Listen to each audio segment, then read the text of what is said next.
Hello, everyone, and welcome back to the Psychiatric Mental Health Nurse Practitioner Preparation course. So today we're going to be talking about scope of practice and regulatory processes. So some core competencies of the Psychiatric Mental Health Nurse Practitioner include scientific foundations, leadership, quality, practice inquiry, policy, technology and information literacy, health delivery systems, ethics, and independent practice. And these are things that we are going to cover. So leadership competencies, that's going to be kind of the first part. So our role as a psychiatric nurse practitioner is to participate in community and population-focused programs. We really want to promote mental health, evaluate programs that are out there within the community, and help to prevent and reduce risk of mental health problems. We should be advocating for complex needs of the client and the family, and also medical legal issues and rights. And we should be collaborating interprofessionally and advocating for policy to reduce health disparities and improve patient outcomes. So there's various leadership types. It is important to know these. It can feel a little bit like vocab, but in the name, it usually tells you what it is, which is helpful. So transformational leadership. So I like to think of this as like transformational. These are very charismatic people that are able to communicate their vision and create buy-in from stakeholders. Situational leadership, this is marked by a flexibility and adaptability to the context of the situation. So again, situational leadership. And an ability to engage at various levels with key stakeholders and address their concerns. Autocracy, or an authoritarian leadership. So this is marked by motivated, independent, self-directed individuals who prefer to give specific directions and exert control over a situation with little or no input from those in charge. So that is an authoritarian. They are people who want to give specific directions, exert control. They are like a king or something, right? They make the rules, one person. Democratic leadership is a style marked by emphasis on the team process, valuing input from stakeholders, and decisions are made on a consensus. So a laissez-faire, and I like to think of this as like laissez is kind of like lazy, even though they're not necessarily lazy, but they are more marked by indecision and ambiguity. They are kind of like suited to figurehead individuals who have very experienced, autonomous, and self-directed subordinates. So the leader is kind of lazy, even though they're not, right? But their subordinates are doing most of the work and they're kind of just letting them do it. That's kind of that leadership style. And some people like working with people like this. It's not necessarily that they're lazy. It's really good for people who are self-directed. And then servant leadership is marked by a follow me rather than forward march approach. In this approach, the leader works alongside subordinates. So the leader is sort of like a servant, but they're not, right? Adapting to fill in the gaps and may inadvertently enable poor performers. So that's like the one negative of this leadership style, because they're filling in the gaps. So when people are performing poorly, the leader will step in to kind of pick up that slack. So as nurse practitioners, we're also going to have quality competencies. So being able to evaluate the appropriateness and use of seclusion and restraints in the care process. It's an example of that. Policy competencies, so influencing health policy to reduce the impact of stigma on service for prevention and treatment of mental health disorders. And then independent practice competencies, so being able to develop age-appropriate treatment plans, including differential diagnoses, assess the impact of acute and chronic medical problems on psychiatric treatment, conduct individual and group psychotherapy, use psychodynamic, cognitive, behavioral, and other psychotherapies, using recovery-oriented principles, family care approaches, plan of care to minimize complications and promote function. So when we talk about treating acute and chronic psychiatric disorders, we as psychiatric nurse practitioners should be able to safely prescribe medications, ensure that the client safely through prescription of these medications and then also using non-pharmacological interventions as well. We should be able to explain the risks and benefit of treatment to the client and the family. So when we get to the psychopharmacology kind of section, there are red flag side effects that clients need to know about and be able to alert you if they are, doing it. I mean, you don't necessarily need to memorize, this one causes like nausea. Like a lot of medications cause nausea, but it's really important to remember things like Stevens-Johnson syndrome with Lamictal or, other kind of red flag effects, which we will get to when we get to that section. Identify the role of the PMHNP and risk mitigation strategies in areas of opioid use and substance abuse. Seek consultation, use self-reflection to improve care, provide consultation to healthcare providers, guide the client in evaluating appropriateness of the use of complementary and alternative treatment, use individual outcome measures to evaluate psychiatric care, manage psychiatric emergencies, and refer clients appropriately. We should also be able to facilitate the transition of clients across levels of care, use outcomes to evaluate care, and see the client and nurse practitioner relationship as a vehicle for change, maintaining that therapeutic relationship, be able to therapeutically conclude the relationship between the client and the nurse practitioner, demonstrate the ability to address sexual and physical abuse, substance abuse, sexuality, and spirituality conflicts, apply principles of self-efficacy, empowerment, and others to affect change. We need to be able to maintain personal boundaries, very important, teach clients, families, and groups, provide psychoeducation, modify treatment plans, consider motivation and readiness to improve self-care of the patient, demonstrate knowledge of appropriate use of seclusion and restraint, and be able to document appropriate use of seclusion and restraint. So just a brief history of the nurse practitioner role. So it was introduced in 1965 by Loretta C. Floyd and Henry K. Silver at the University of Colorado. They identified new roles in which registered nurses with advanced education and skills were performing clinical duties traditionally reserved for physicians. And then the growth of the nurse practitioner role has really been due to demand, decreasing stigma, and integrating healthcare services and the psychiatric mental health nurse practitioner role.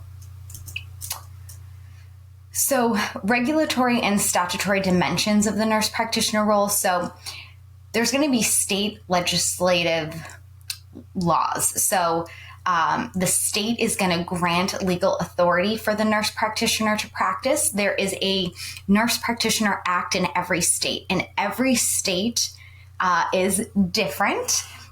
So you probably have heard some states have full practice autonomy, while other ones do not. It really comes down to this Nurse Practice Act within the state. And what the Nurse Practice Act does, and I like to think of this as the big emphasis on practice, right? So Nurse Practice Act. So this act is telling us what the work of the advanced practice nurse can do. The purpose of this is to protect the public and define advanced practice and practice privileges, defining the scope of practice. So that is something you might see on the exam. It's you want to know what defines the scope of practice. It is the Nurse Practice Act. So keyword practice. It will tell you restrictions on practice, set credentialing requirements in the licensing process, and states the grounds for disciplinary action. When we talk about grounds for disciplinary action, these can be things like practicing without a license, Medicare fraud, falsifying records, deviating from standards of care, failure to use appropriate nursing judgment, or standards, or accurate nursing documentation. It may specifically require nurse practitioners to have a collaboration agreement with a physician. So again, depending on state, a collaboration agreement, also known as a protocol that describes what type of drugs may be prescribed and defines some form of oversight for nurse practitioner practice. So again, this varies by state. So I am in Massachusetts. Massachusetts is a full practice state once you have 2 years of experience. So you are required to have a collaboration agreement for 2 years. However, if I drive 10 miles north to New Hampshire is a full practice state right when you graduate. So you do not need a collaborating doctor, all of these things. However, if I go down to Texas, right, they are like super restricted. So, you need a collaborating physician. Just keep that in mind. For the exam purposes, this exam is given the same exam across the United States. So there are not going to be any questions specific to your state. So just keep that in mind when you're answering questions. You can always check with the Board of Nursing. That may be one of the answers because again, they're not testing you per state. And again, the rules in Massachusetts versus New Hampshire versus Texas are going to be completely different. So you don't really need to worry about knowing your state-specific laws for the exam, but you should know your state-specific laws for your practice. All right, so some more things. So statutory law. This defines the rules and regulations for each state. It defines the scope of practice and practice requirements and can provide restrictions into practice for specific states. So that's, again, Nurse Practice Act. Licensure. So this is an agency of the state government that grants permission to a person to engage in practice of a specific profession, and then credentialing is the process to protect the public to ensure a minimal level of professional competence. So when we talk about certification, these are the credentials that provide title protection, determines the scope of practice, a professional organization or association that certifies that a person licensed to practice as a professional has met certain predetermined standards specified by the profession. So again, we're taking the, ANCC certification exam, and that's what it's testing us on. Verifying that a person has mastered a specific body of knowledge and has acquired skills necessary to work in a particular specialty. The American Nurse Credentialing Center, which is the subsidiary of the American Nursing Association, is the only certifying body for advanced practice psychiatric nursing. Actually, it's not. So this has changed since I started working on these slides. There is another credentialing, I can't remember what the acronym is off the top of my head, that has just started credentialing for PMHNPs. I have not taken that exam. I took the ANCC, but there is another credentialing body that is doing it as well. So scope of practice, again, this is determined by our state legislator status. So State Board of Nursing determines our scope. Again, it can be different across states. It defines nurse practitioners' roles and actions, identifies competencies assumed to be held by all nurse practitioners who function in a particular role, and it varies from state to state. So exam tip, we want to answer questions that state contact your state board of nursing. So we just kind of went over that, right? Because it's testing everyone in the United States on the same content. It is not testing state specific. So if you get a state specific or like a question that changes varying by state, the answer is most likely contact your state board of nursing. Also, questions that say report a nurse to the state board of nursing are usually wrong. Usually there is an intervention that you would do before that. And you want to use the levels of authority, right? You don't necessarily just want to go to your state board of nursing. You probably want to, report it to the medical director or, report it to somewhere in the facility before you go and report to the state board of nursing. That's usually not the answer. So standards of practice is determined by the American Nurse Association, and it is talking about quality of care. So this is not scope of practice. This is quality of care. It states the quality and type of practice that should be provided by the nurse practitioner. It has exceptions of care. It creates a way to judge the care that is provided. Again, we can remember this as standards of practice. These are our standards of nursing practice. It is a professional agreement for minimal level of acceptable performance. It can be used legally to describe the standard of care that must be met by a provider. It may be precise protocols or just general guidelines. And the PMHNP is required by law to carry out care in accordance with what other reasonably prudent nurses would do in the same or similar situations. And high quality care is consistent with established standards. So let's talk about the professional role and responsibilities. So patient rights. Patients have a right to confidentiality, a least restrictive environment for treatment, informed consent. This is the process in which the healthcare provider educates a patient about the risks of a procedure or intervention, the benefits of a procedure or intervention, alternatives that could be offered, and the patient must be competent to make a voluntary decision about whether or not to undergo the procedure or intervention. And they must give consent for treatment and have the ability to withdraw at any time. There are obviously special situations that this does not apply, like when we talk about sectioning a patient against their will, right? If they're a danger to themselves or others, but they have to be a danger to themselves or others. If not, you must have informed consent. However, I would also like to add, just because somebody is sectioned does not mean that they can be medicated against their will. That would be considered a restraint. And if someone, in order to be medicated against their will, they would have to be taken to court, and the court would have to deem that they are a danger to themselves or others and need to be medicated against their will. So those are very extreme situations. Those are things you're going to see in state hospitals or inpatient facilities. For the other majority of the time, these are the things that you want to keep in mind. So when we talk about confidentiality, so this is the client's right for healthcare information to not be disclosed. They are protected under a federal statute through the Medical Record Confidentiality Act of 1995. This pertains to both verbal and written information, and it requires that confidentiality issues will be discussed with the client, establish consent, and answer questions related to disclosure of information.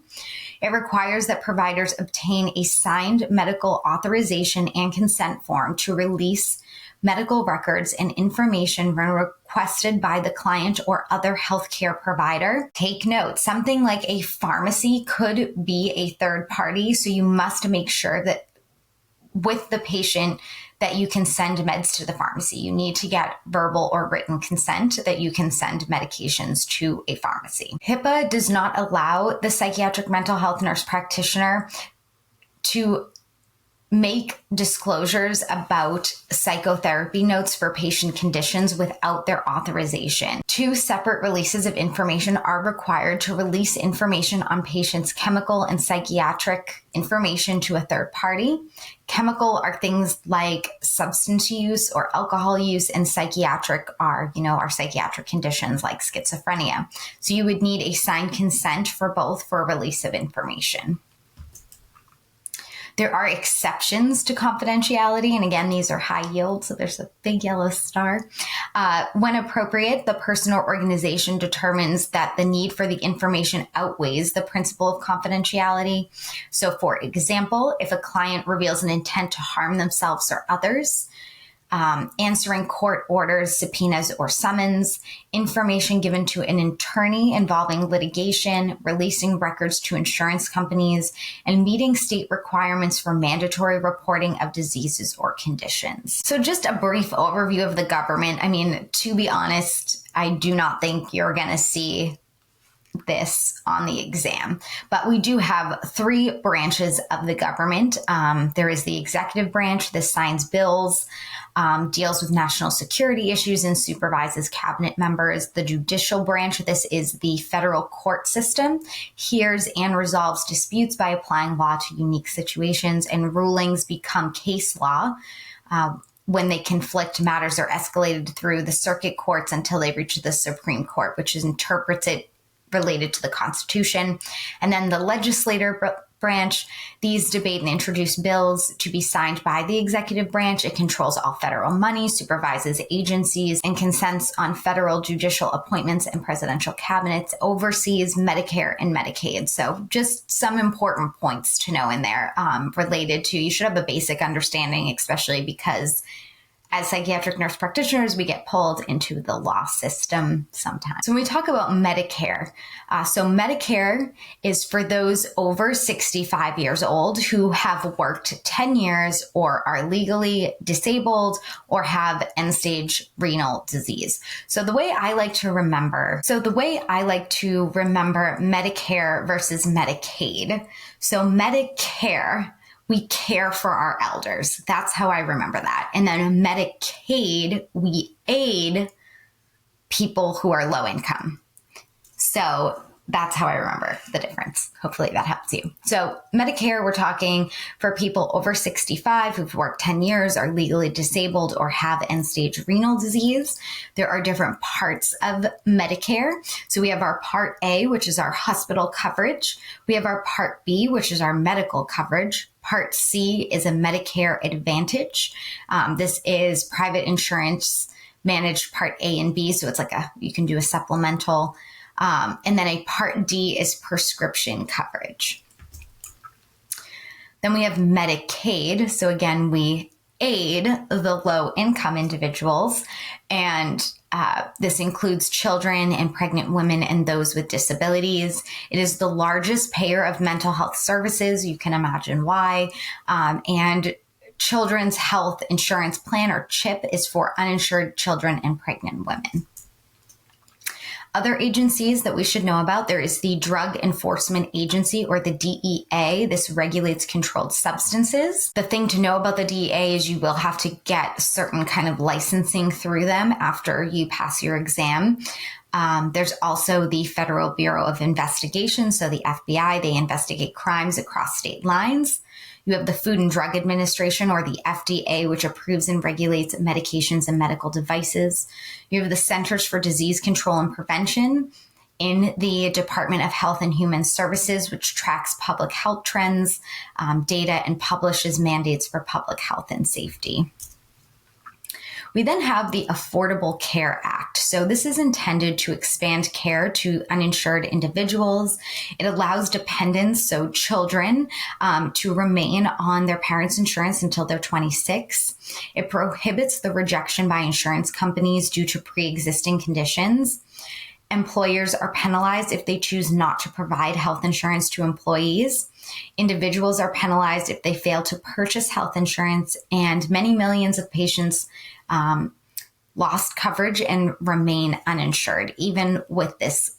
So, Consolidated Omnibus Budget Reconciliation Act of 1985. So this is passed in the legislature.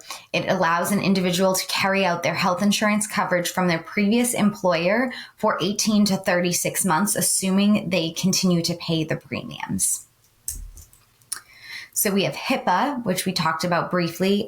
This guarantees the client 4 fundamental rights. So to educate about HIPAA privacy protection, to have access to their medical records, to request an amendment of their health information to which they object, and to require their permission for disclosure of personal information. The High-Tech Act, this is a Health Information Technology for Economic and Clinical Health Act of 2009. It is incentive payments for sharing specific electronic health record data, meaningful use incentives. It can improve individual and population health outcomes. Electronic health records can improve quality, safety, and efficacy, and effectiveness and outcomes. And that says her, but I think it's supposed to be EHR. I think the spell check might have switched those 2 letters. It should have things like e-prescribing, computerized order sets, and tracking care and avoiding duplicating of services. So we have telehealth, and telehealth has become big recently. So this is the use of telephone or video conference tools to deliver mental health care to clients who reside in rural areas or who may otherwise not be able to access care. Nurse practitioners must follow the standards of care delivery in person, following the same standards, practice in accordance with international, federal, and state regulation standards, include provisions for emergency care of the client, and follow HIPAA regulations regarding confidentiality and maintenance of health records are followed. So we talked about this briefly earlier, but let's talk about it a little more. So exceptions to guaranteed confidentiality. So we briefly talked about this, the danger to themselves or others, but let's go into it a little bit deeper. So when appropriate persons or organizations determine that the need for information outweighs the principle of confidentiality. So if the client reveals an intent to harm themselves or others, we need to remember Tarasoff's principle. This is very important. You will probably see this on the exam. So Tarasoff's principle comes from this court case that was Tarasoff versus Regents at University of California. It is the duty to warn potential victims of imminent danger of homicidal clients. So if a client comes to us and says, I am going to kill my mother, I'm going to kill her, I'm going to do it, I know how I'm going to do it, it's happening, right? We have to alert the mother. We have to let them know that they're in danger. This is a requirement. Or again, the example is a patient tells you they want to hurt their roommate. This means you have the duty to warn the roommate that they are in imminent danger. Exam tip. This does not apply in every state. So again, when answering exam questions, the first thing you want to do is verify with your state board of nursing. Again, because some states do not have Tarasoff's principle. So know your state laws. But when you're answering a question about this on the exam, you are going to verify with your board of nursing. Information given to attorneys that involve litigation, releasing records to insurance companies, answering court orders, summons, or subpoenas, meeting state requirements for mandatory reporting of diseases and conditions, and in cases of child or elder abuse. These are all situations where we do not guarantee confidentiality because somebody is in danger or is being harmed. So informed consent, this represents an ethical obligation to respect the autonomy of patients, a process where the provider gets permission of the patient or a subsidiary decision maker. So this could be a guardian, a Rogers guardian, to provide treatment to the patient. The decision maker must be competent. This means having the capacity to make the decision. It must be given enough information to make an informed decision and must make the decision voluntarily. The communication process between the provider and the client that results in the client's acceptance or rejection of the proposed treatment. So again, when starting a medication, we need to let the individual know the benefits of the medication, but also the side effects before they decide to take it. An explanation of relevant information that enables the client to make the appropriate informed decision, and the right of all competent adults or emancipated minors. So those would be persons younger than 18 years old who are married, parents, or self-sufficiently living away from the family. So elements of informed consent. So again, the nature and purpose of the treatment, the risks and benefits of that treatment, alternatives that are available, diagnoses and prognosis. When we talk about capacity, again, this is patients having the ability to make the decision. We have to give them full disclosure, so information about treatment, tests, procedures that we are doing, the benefits, the risks, the likelihood and probability that those risks and benefits will occur. The patient needs to be able to comprehend the information. They need to voluntarily give consent, and we need to document in the medical record that informed consent was obtained. If the patients are not able to do the above components, then family members or a court-appointed guardian or others determined by state laws may act as the surrogate decision maker and make decisions for them. The provider must document in the medical record these things, and the PMHNP is responsible for ensuring that the client is cognitively capable of giving informed consent. So what is capacity? Let's go into this a little bit more. So this is the clinical decision based on a psychiatric evaluation to determine the patient's ability or power to do, experience, and understand something. The evaluation includes a physical exam and mental status exam with labs if indicated. And we want to ask the following questions when we're trying to gauge competency. So does the patient express a preference regarding the treatment and their diagnoses? Is the patient able to obtain a factual understanding of the information provided? They need to be able to hear the risks and benefits, their diagnoses, the outcomes, and be able to understand that information. Is the patient able to appreciate the seriousness of the condition and the consequences of accepting or rejecting the treatment? So again, if they are rejecting treatment, they need to be able to express what is going to happen if they reject treatment. They need to be able to understand that. And can the patient manipulate the information provided in a rational fashion and come to a decision that follows logically from the information considered in the context of the individual's personal beliefs, experiences, and circumstances? So ethics, this is an important aspect of the nurse practitioner role that deals with moral duties, obligations, and responsibilities. So it is what is right versus what is wrong.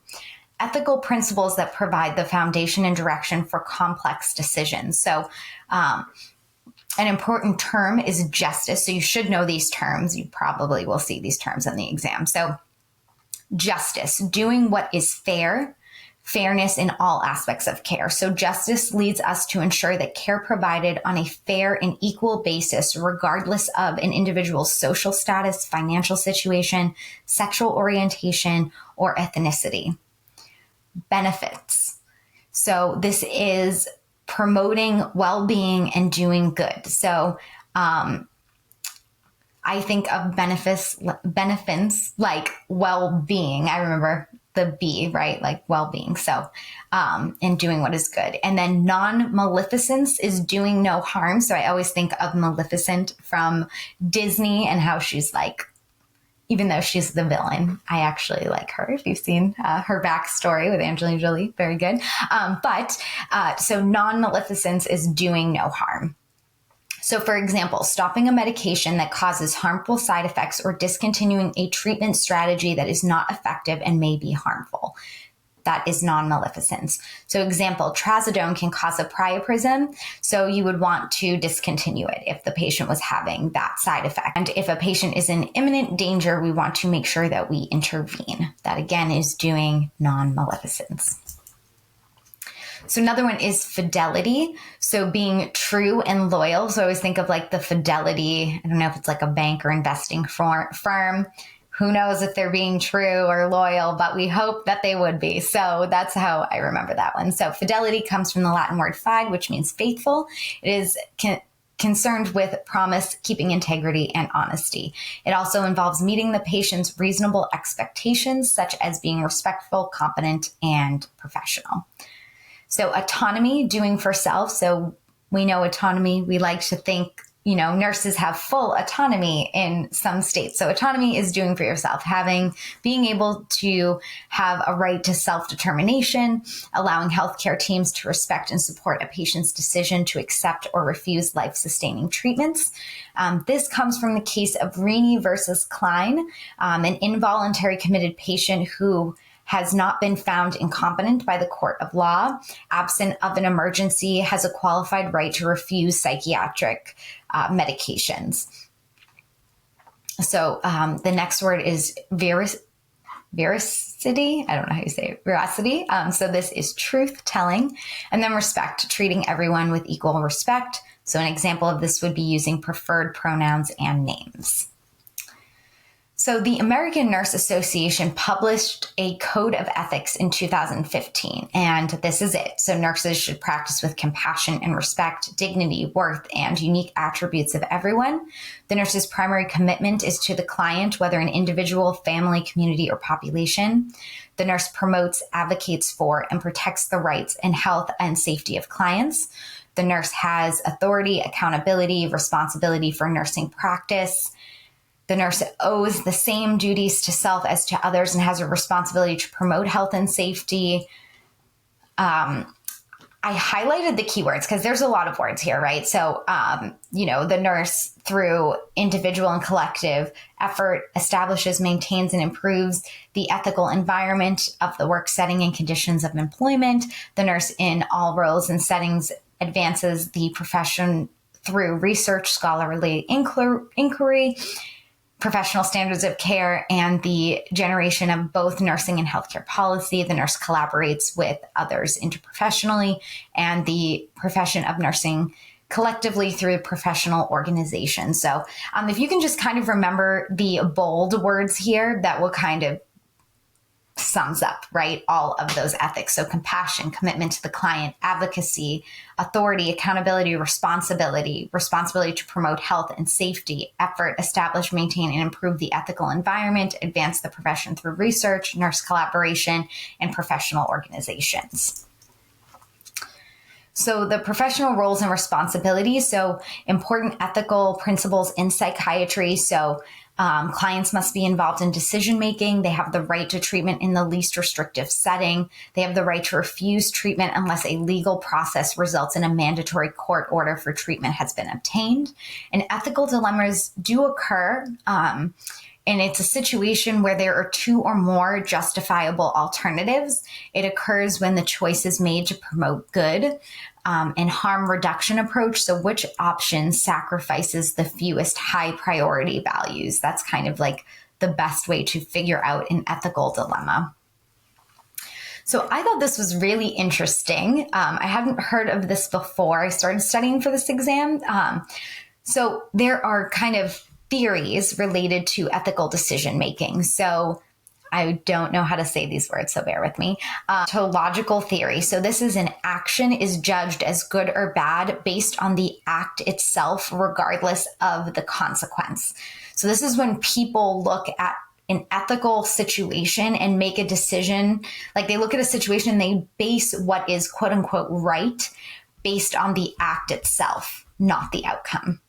Where a teleological theory is where the action is judged as good or bad based on the consequences or outcome. And this is why we have ethical dilemmas, because some people look at situations and they're like, well, the right thing to do is this action. And other people look at the situation and say the right thing to do is to get to this outcome. So that's where we get kind of that challenge. There's also virtue ethics. So actions are chosen based on moral virtues or character of the person making the decision. So again, our morals and values also get pulled into our decision making. Our life experiences do change the lens in which we use to see certain situations. So ethics of disclosure by providers. So clients have a right to know what is happening during the course of their treatment. Providers have an ethical responsibility to disclose medical errors, accidents, injuries, and negative results to clients. As a result of the disclosure, a client may have a legal right to compensation for harm suffered due to medical mistakes. I don't know if it's supposed to misadventures, but okay. So risk versus benefits of disclosure of disability regarding employment. So the Americans with Disability Act, the ADA, works to prevent discrimination by employers with 15 or more employees against qualified persons in hiring, firing, advancement, job training, compensation, and workplace conditions. The ADA of 1990 prevents employees from discriminating against individuals with mental health disorders in employment decisions. And the ADA is a federal legislation granting Americans who have disabilities, including mental illness, the opportunity for employment on an equal basis with those who are non-disabled.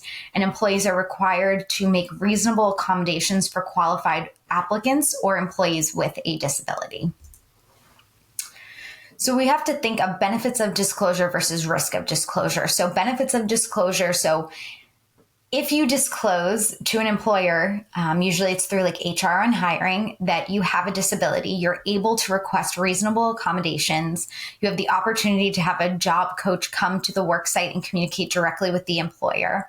Your employee can involve an employment service provider, employee assistance program, or third party in the development of accommodations. It's easier for employees to come to work during an exacerbation of symptoms. It may help with the recovery process. It allows coworkers coworkers to offer personal support. It may empower another employee to disclose as well.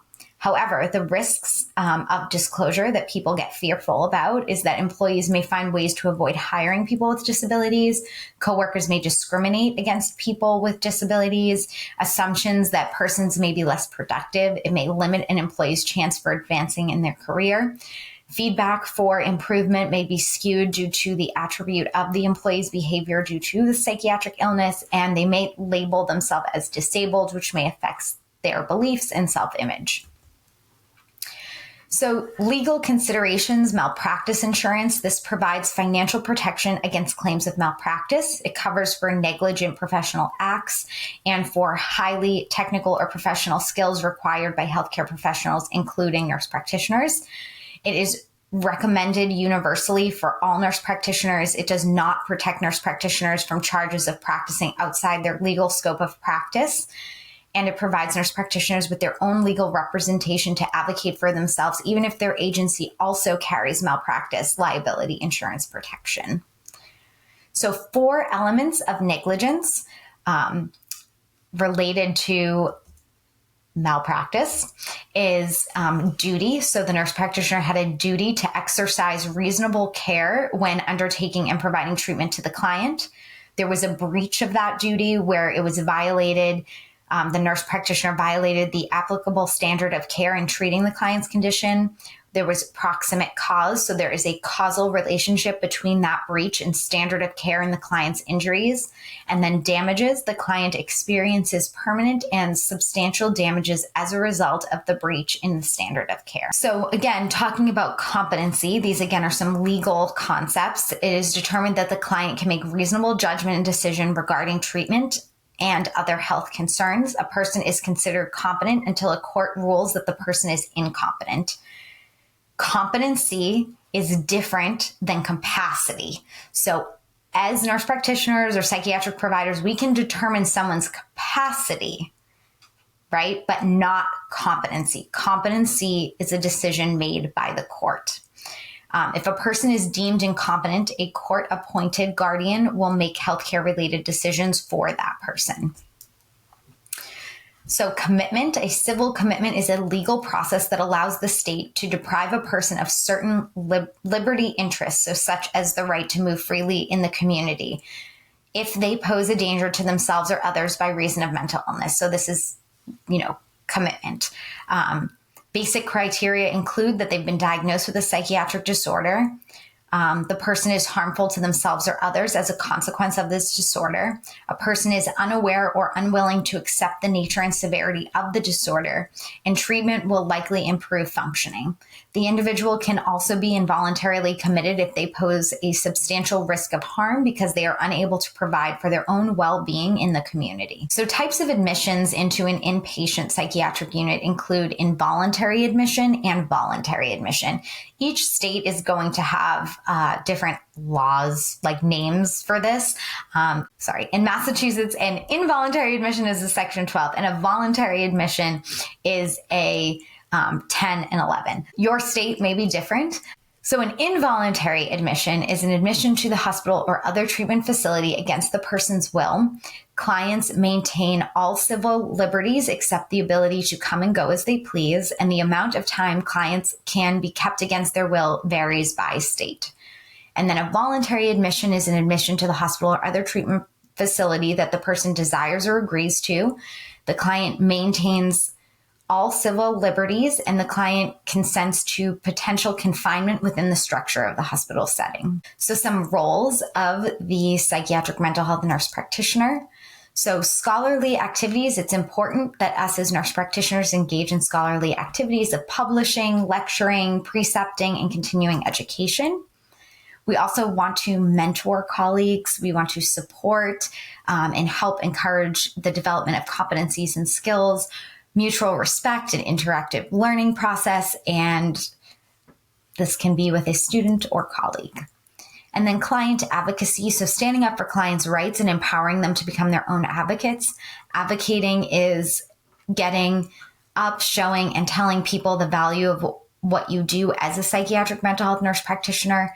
A nurse advocates Advocacy ensures that the patient autonomy and self-determination are respected. It reduces the stigma of mental illness. It helps clients receive available services. It promotes mental health by participating in one or more of professional organizations, so such as the American Nurse Association, the American Psychiatric Nurse Association, or the International Society of Psychiatric Nurses. There's also health policy. So this is decisions, actions, and plans by a group, community, organization to achieve specific healthcare goals developed through laws and regulations. An example is Health and Human Services. So policy that delineates what Health and Human Services is willing to expend to achieve a goal of one of its mandated projects. Advanced practice nurses have a legal and ethical responsibility to be client advocates. We can do this by participating in local, state, national, and international health policy activities.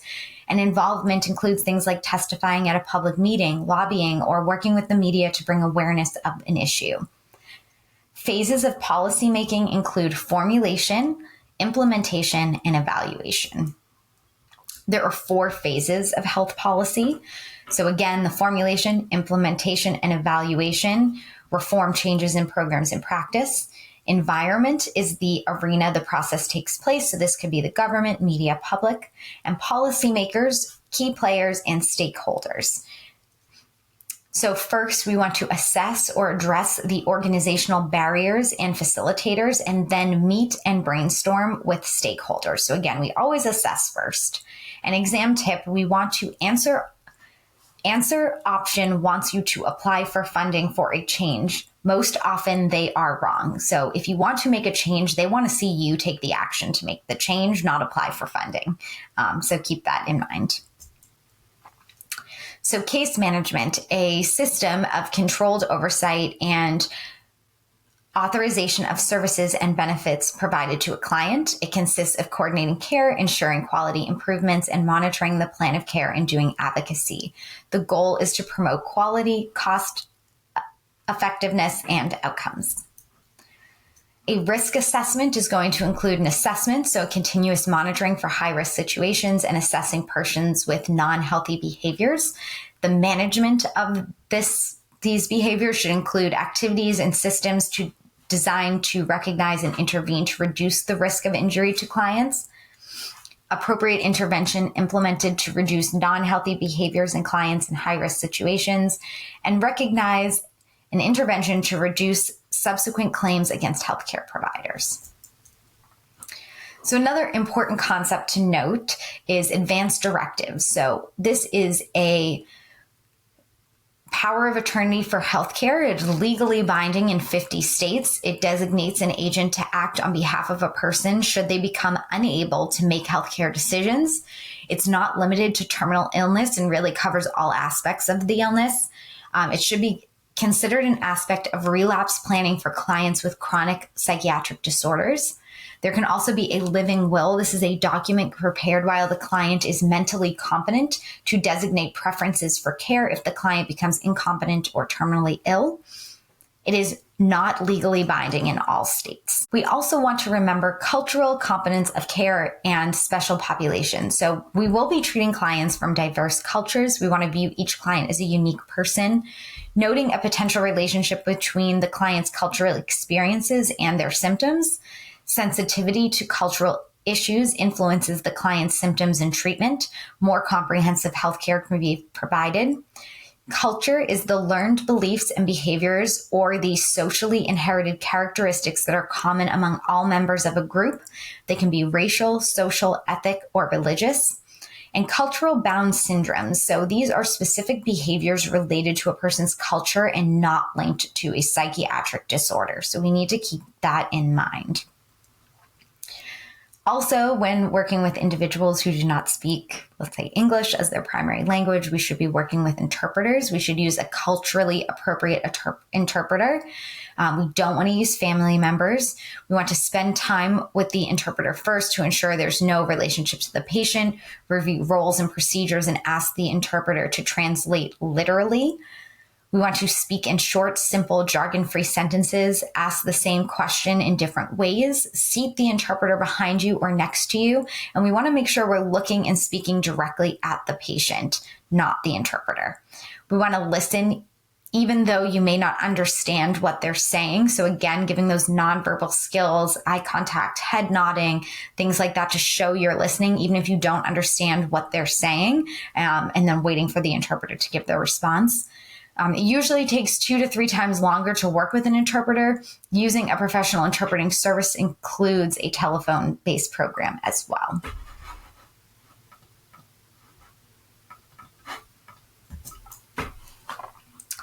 So cultural influences and determinants of health. So for family, adults and children, usually related, adults care for children by providing food, clothing, shelter, and safety and education of the children. Concept is broadened beyond the traditional husband-wife children pattern. Family initially teaches belief patterns, religion, culture, and morals of society. Ethically, it's self-defined race, tribe, or nation with which a person or group identifies, which greatly influences their beliefs and behavior. A community is a group of families, often sharing the same race, tribe, or culture, who have beliefs and behaviors not shared by others. The environment is both physical and psychosocial, the general circumstances of a person's life. So again, their social contacts, fluoride in water, housing, surrounding water contaminants, climate, crime, attitude, poverty, temperature, transport, and air pollution. We'll also deal with homelessness in our population that we serve. So a homeless person is someone who doesn't have stable housing at night or a permanent residence. It can be men, women, children. Many homeless families are single parents with a female head of household, being at the highest risk for homelessness, especially if they have limited education or employment, or low-paying employment, or limited access to affordable housing. Teen moms are also at a high risk due to lack of education and income. Reasons for homelessness can include, substance use, mental illness, poverty, unemployment, inadequate public assistance, domestic violence, and lifestyle choices. Approximately 50% of the homeless population have a co-occurring substance use or serious mental illness. Schizophrenia accounts for 15 to 45% of the U.S. homelessness population. Symptoms are often active and untreated. And untreated serious mental illness results in symptoms such as paranoia, hallucinations, mania, anxiety, depression, making it difficult for them to maintain employment and relationships and activities of daily living.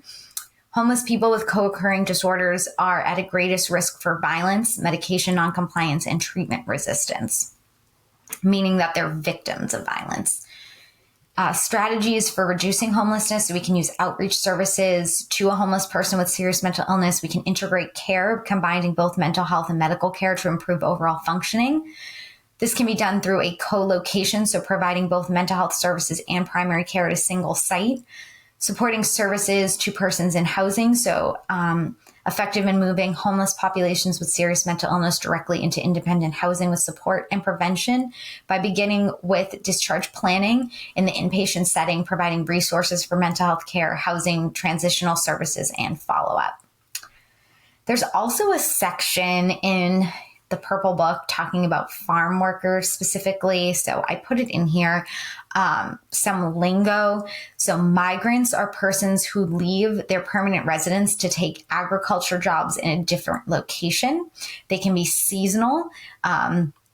Workers who travel from their permanent residence seasonally for agricultural employment. This can be men, women, and children of all cultures. It's estimated that more than 3 million migrant and seasonal farm workers work in the United States. Working conditions, problems with the process of acculturation, isolation, discrimination, and impaired access to healthcare play a role in a high prevalence of mental illness among migrants and seasonal workers. There's a very high incidence of depression, anxiety, and substance use. Physical and emotional abuse in women is harder to address because the frequency of changes in location, and meeting the mental health needs of this vulnerable population can pose a challenge because of the ways specific cultures perceive mental illness.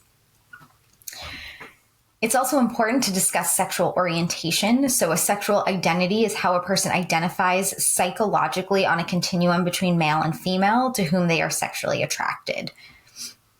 and to whom they are sexually attracted. And then gender identity is a person's identity along the continuum between masculine and feminine.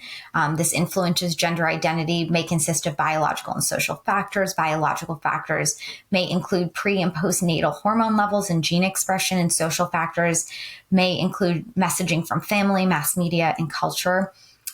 Gender dysphoria is a formal diagnosis to describe a marked incongruence between one's experienced and expressed gender and the gender assigned at birth. Sexual orientation is the direction of sexual attraction. There's a lot of different kind of words for this. So asexual is not attracted to either sex. Bisexual is attracted to both. Heterosexual is attracted to the opposite. Homosexual is attracted to the same. Transgender is an umbrella term that describes a person whose gender identity may not conform to gender norms associated with the gender they were assigned at birth. It does not imply a particular sexual orientation. Transsexual is a person who identifies as the opposite gender from the one they were assigned at birth. Some changes in body hormones and surgically to conform to their gender identity. LGBTQ stands for lesbian, gay, bisexual, transgender, and queer or questioning. Cisgender has an gender identity consistent with their sex regardless of orientation, and non-binary is a person who does not strictly identify as male or female. Sexual behavior indicates how humans experience and express their sexuality, their attraction to partner, their sexual interactions, and their social interactions. Then there's also forensic and corrections. So inmates have higher rates of serious mental illness compared to those in the community, higher rates of PTSD, major depressive disorder, general anxiety disorder, dysthymia, bipolar, social anxiety, panic, and schizophrenia are higher in prison populations than that of the community. Forensic is the application of scientific knowledge to legal problems and legal proceedings. Forensic science is the application of a broad range of sciences to answer questions of interest in the legal system. A high technology field using electron microscopes, lasers, ultraviolet, infrared lights, and advanced analytical techniques and computerized data banks to analyze and research evidence. And forensic nursing is the practice of nursing when health and legal systems intersect.